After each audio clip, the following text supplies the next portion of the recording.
Los 70 fueron unos años pródigos en novedades. La historia del siglo XX parecía acelerarse en los últimos años de la centuria. Y la sociedad, la política, la economía y la cultura vivieron no pocos cambios, algunos de ellos decisivos para lo que estaba por venir. Y en nuestra escala, Asturias no podía ser ajena a esos cambios.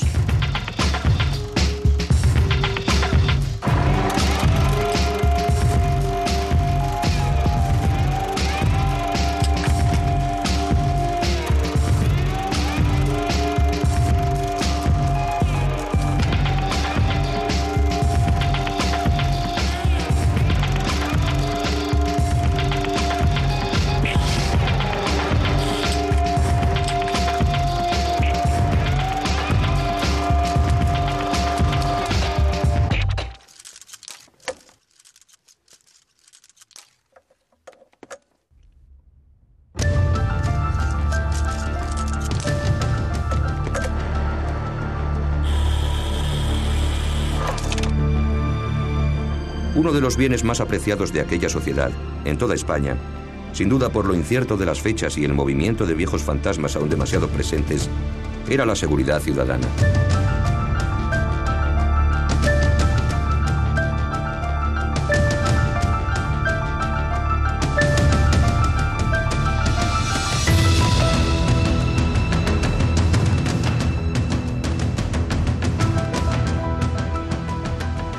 Los ataques a la libertad y el azote del terrorismo creaban una psicosis sabiamente atizada desde algunos sectores que en Asturias se hizo cierta cuando comenzaba el verano de 1979 y un numeroso comando de ETA daba el atraco del siglo en el Banco Herrero de Oviedo. El banco habló de 100 millones, la prensa de 700.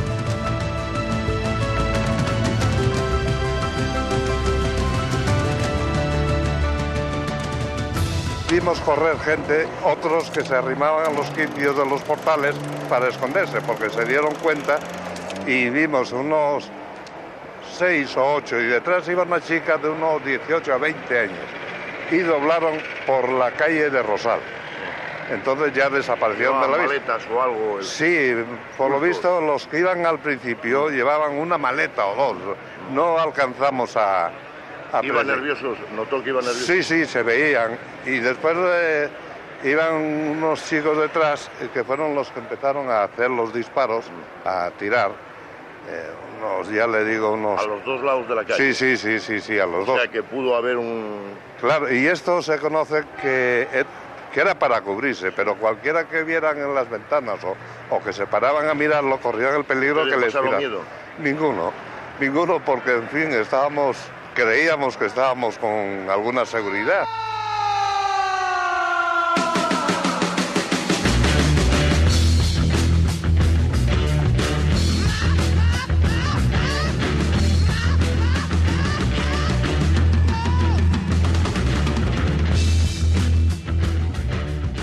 Pero el orden público no era precisamente el mayor problema de la sociedad asturiana. Nuevas lacras, como la droga, estaban haciendo presa ya en una sociedad poco preparada para enfrentarlas. La criminalidad en estos últimos años viene caracterizada fundamentalmente por un incremento notable de los delitos contra la propiedad. A esta tendencia creciente de este tipo de criminalidad, evidentemente Asturias no está ausente. En cualquier caso, puedo decir, y esto es muy satisfactorio decirlo para el gobernador civil de Asturias, que Asturias está entre las provincias con menor índice criminológico de España. Otro tema muy distinto es el del consumo y tráfico ilícito de drogas. En este sentido debo decir que, sin embargo, Asturias está en una situación ahora especialmente grave y puede serlo mucho más si no tomamos medidas rápidas, y estamos en esa línea en el futuro. Concretamente, en los 2 últimos años, Asturias ha pasado de ser una provincia básicamente consumidora de productos cannábicos a ser una provincia consumidora de opiáceos y en especial de la heroína. Debo decir que es relativamente bastante frecuente observar a jóvenes de 14 y 15 años, o sea, prácticamente casi niños, que se inyectan dicha droga. Junto a los elementos de la vida cotidiana comenzaban a apreciarse otros silenciados hasta entonces. El primer domingo de agosto de 1974 se reunieron unos cuantos centenares de personas dispuestas a luchar por una nueva cultura, entendida como una nueva forma de expresarse, de reunirse, de pensar y de vivir. En este prado pasaron todo el día con sus familias y amigos cantando, comiendo y divirtiéndose. y decidieron volver a reunirse en él. Había nacido la cultura de Gijón. Con los últimos estertores del franquismo, los nacionalismos con tradición y potencia histórica se reorganizaron. De les places y dels carrers plens. Otros, como el asturiano, empezaban a caminar, haciendo de la reivindicación lingüística su principal banderín de enganche. Otra vez cabezalera, contra el silencio y el miedo de la posguerra cabera. En llevantate da fechu, también fusti la primera. Per eso Asturias del alma, el pasado no lo escaezas. Y si lo escaeces un día, Dios te libre de Castilla.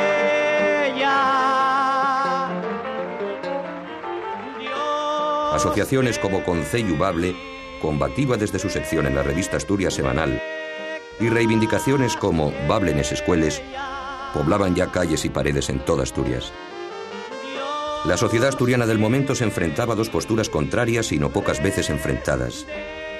Por un lado, el sentimiento más conservador de la Asturias, cuna de España. Asturias dio en mayo de 1808 un altísimo ejemplo. Como en Covadonga más de un milenio antes, alzó la primera la voz y las armas para que España no dejase de ser España. Este es un ejemplo siempre válido para los asturianos y para los demás españoles. Al otro extremo se colocaban aquellos grupos que hacían del asturianismo nacionalista una posición radical, en la que el bable era el elemento más diferenciador y también el más provocador. Lo raro non é que un asturiano fale un asturiano, lo raro é que fale en castellano, porque é mucho más artificioso para él. De todas maneras, si Asturias está tan fundida realmente que olvidóse de su propia lengua, eso é un problema que tenemos todos los asturianos. Puede recuperarse, puede facerse. E por que non facelo? Porque hai que escaecer un bien cultural que é nuestro. Parece que ya Dios, cuando estaba igualando el mundo... Cierto es que la reivindicación bablista fue vista con simpatía y tuvo un apoyo desde sus primeros momentos en los más diversos sectores, aunque no siempre se llegase al fondo de las reivindicaciones, quedándose muy a menudo en la postura superficial y folclórica más tradicional. La bendición así. Señor, tú fidiste todas las cosas para que valieren al hombre. Fidiste el sol para alumbrar y calentar, la tierra que diera comida, el ganado, les plantes, los pumares para la sidra. Todo cuanto hay fecho en el mundo lleva al servicio del hombre para que vivia tranquilo, fartuco y contento. Pronto quedó muy claro que la confrontación abierta con el castellano no era lo más acertado, pues llevada hasta sus últimas consecuencias podía hacer fracasar la causa del bable.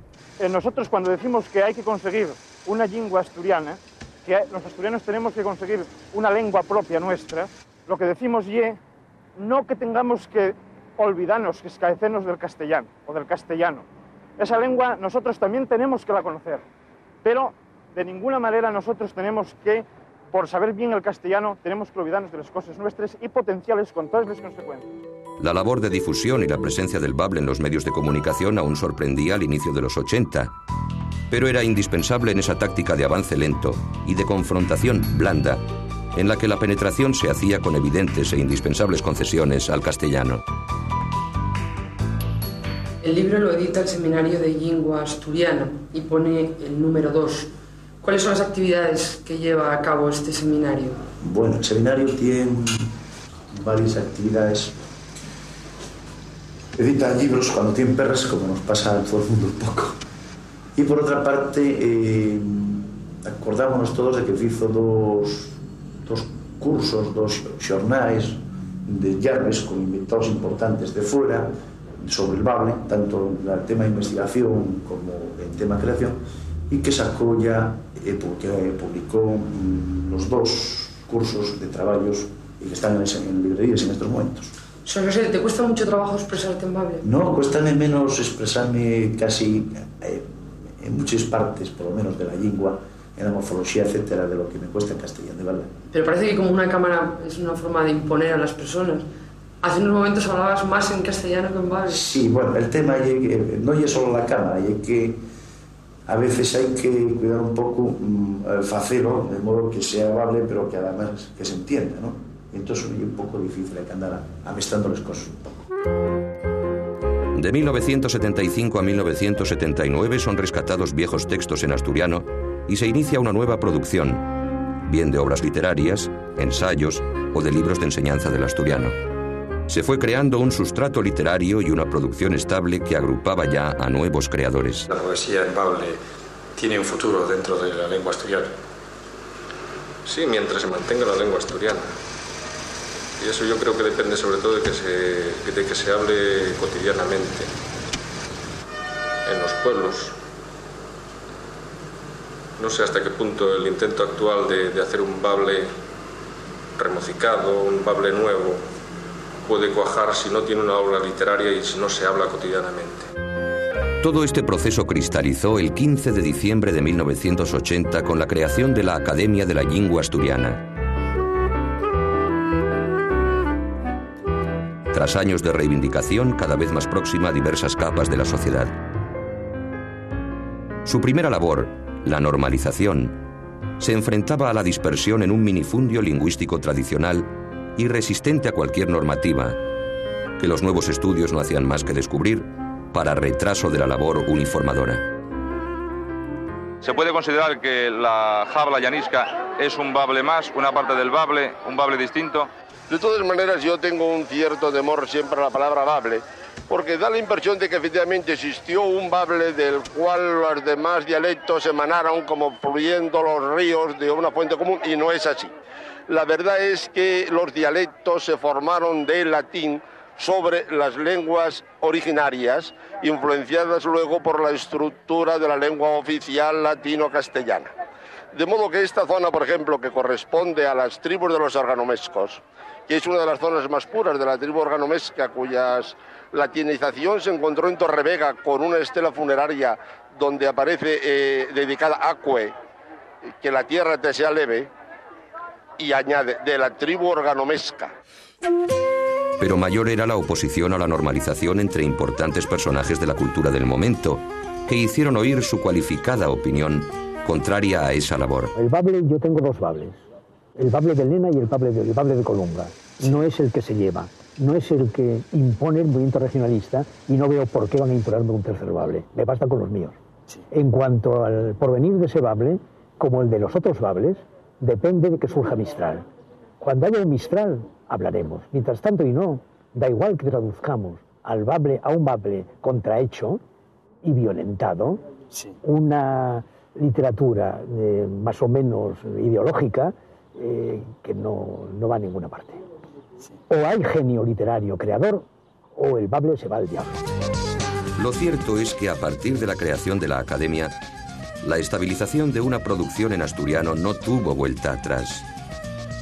Con todas las dificultades demostró ser una causa movilizadora. De su éxito da fe, paradójicamente, el relativo fracaso de los partidos nacionalistas, cuyas reivindicaciones, en especial la del bable por su capacidad de convocatoria, fueron asumidas por distintos grupos. Satisfacción. Lo único, la preocupación de que no sé por qué se me dan y sé cuáles son mis merecimientos. Si es por querer Asturias, entonces lo merezco. Sin duda, todo este proceso era una manifestación más de eso tan difícil de definir que es ser asturiano. ¿Cuál es la gran virtud del asturiano? Pues yo creo que sentirse asturiano y orgulloso de serlo. ¿Tiene pecados capitales el asturiano? Yo sí.